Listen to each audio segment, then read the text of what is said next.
Hi, everyone. What a magical performance it was. And thanks to Ritu for the introduction. I'm hoping I'll do justice to the introduction that she just gave about me.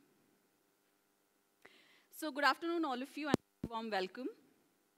The pictures that we see on the slide here right now depict the time and the situation that we as people and as a society are into right now. Today, we are rising in waves to fight for the very basic rights of our human existence. But what happens in the process is that, we see these changes when they become really large and big. And we often miss out on this small, tiny little spark or this small series of events which actually made this change to happen and made history. Whether it was the Dandi March, which was started by about 70 to 80 volunteers and went on to add about 100,000 followers, both men and women, from across the country, and became one of the largest civil disobedience movement of our nation. Or if it was the Chipko movement or Chipko Andolan, started by a handful of women in Uttarakhand who very passionately felt about not protecting their trees, protecting their forests, because their livelihoods and their food depended on it. So let me put the context in a little more easier to understand perspective. I will ask by asking a very simple question.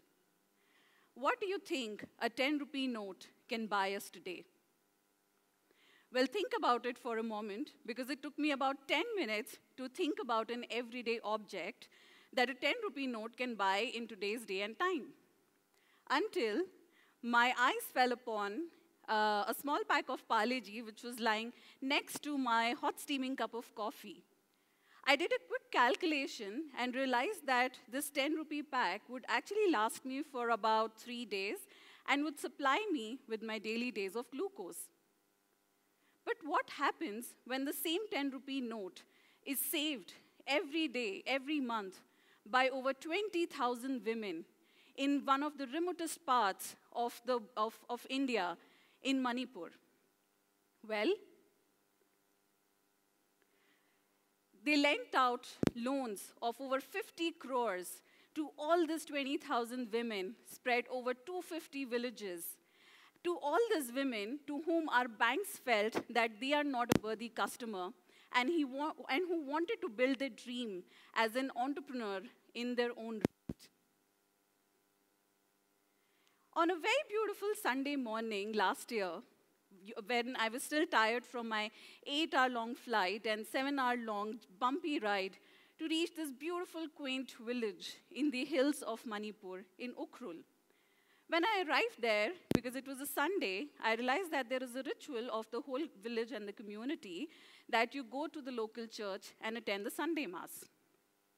When I entered the church, it was filled with the beautiful, melodious of these Tangkhul Naga women who were draped in this colorful traditional attire. Once I came out of the church, one of the women from the troop came to me.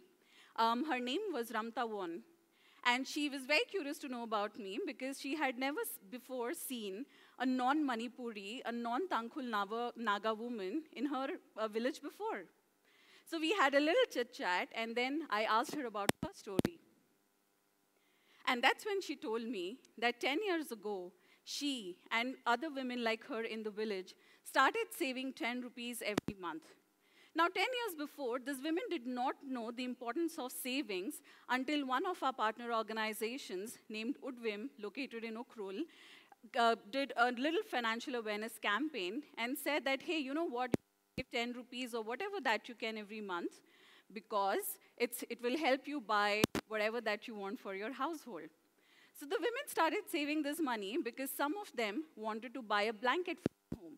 Some of them had a much larger vision of educating their girls and sending them to the schools. So that's how the journey began. And Ramta once shared that, Miss, never in my life before have I understood the power of saving such little money every single month, because today I not only have blankets for my home, but I have built a toilet for my home. I now have an LPG gas cylinder in my house. The girls in the village now go to the school and also help in managing accounts of the women's self-help group. In fact, they are now better at accounting than the boys of the village. She also very shyly shared that now when she goes for one of the meetings of her SHG in the morning, her husband lovingly packs the lunch pack for her and waves her off as she boards the bus.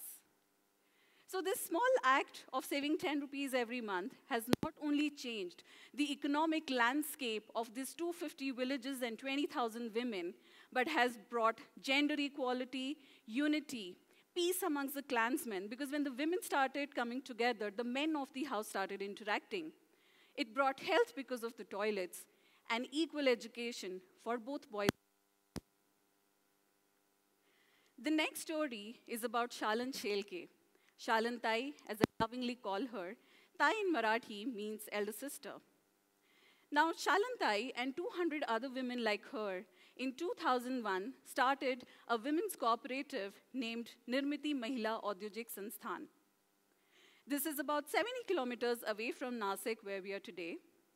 Shalan Tai has not only gone to the prison because one of her early works was protesting against a local real estate builder who was trying to wipe away 30 homes of people in a local slum.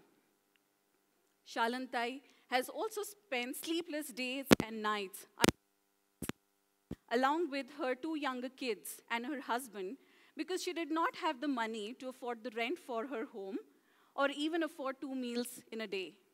She often used to rely on the food brought over from the homes of their colleagues.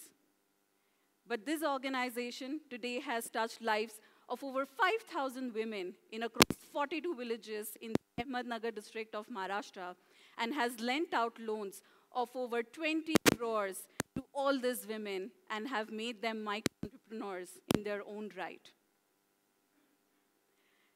They have also created over 3,000 rural women entrepreneurs who today are breaking all sorts of gender norms and are building their own factories and their own micro-enterprises that produce food, which produce organic fertilizers. They run computer centers, and they also own goat and dairy units. My journey with this extraordinary people started around 5 years ago. All the stories that I communicated to you before are those of our partner organizations whom we collaborate with when we want to reach out to farmers and women on the ground. I still remember it was the month of March in 2015, a very hot month, and I don't know how many of you remember, but the papers those times were filled with the stories of farmer suicides in Vidarbha and Marathwada districts of Maharashtra. But that day, something inside me changed. That day, I decided not to turn the page of the newspaper, and instead, I decided to take an action. I made a few phone calls, did some Google search, found out a few numbers of NGO who were working with these farmers in Vidarbha and Marathwada. I booked a Tatkal ticket to Akola and boarded my train to head off there. I had no plan in my mind. I did not know that, this was the town that I was visiting for the very first time. I do not come from an agriculture background. But the only determination I had in my mind and my soul was that how, as an individual, can I do my tiny bit and help these farmers make a premium on their incomes and live a life of dignity. What started out as an experiment with 10 farmers in Akola and Amravati today has now reached to a scale where we have 30,000 farmers, both men and women, spread across 4 states in India. Happy Roots today builds out supply chains in association with farmer-producer organizations and rural women groups and help them build these market linkages. We also connect them to corporate buyers so that they can make a premium on the produce that they have and also make incomes from the value-added products. On the parallel of this entire thing, we are doing something very exciting right now. We are building the digital and financial footprint of these farmers and women so that they have an access to affordable credit from formal banking and financial systems.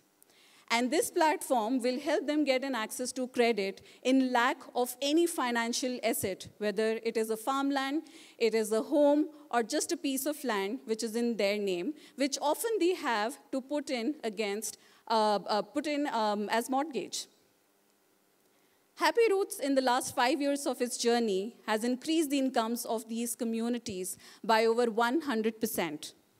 We have created a very unique food processing factory in Sangamner in association with Nirmiti, which has created over 1,000 rural women entrepreneurs and has increased their incomes, again, by 100%. In our journey, we did also manage to impress the president of the country. And in 2017, I received one of the highest civilian awards for women in the country called the Nari Shakti Puraskar.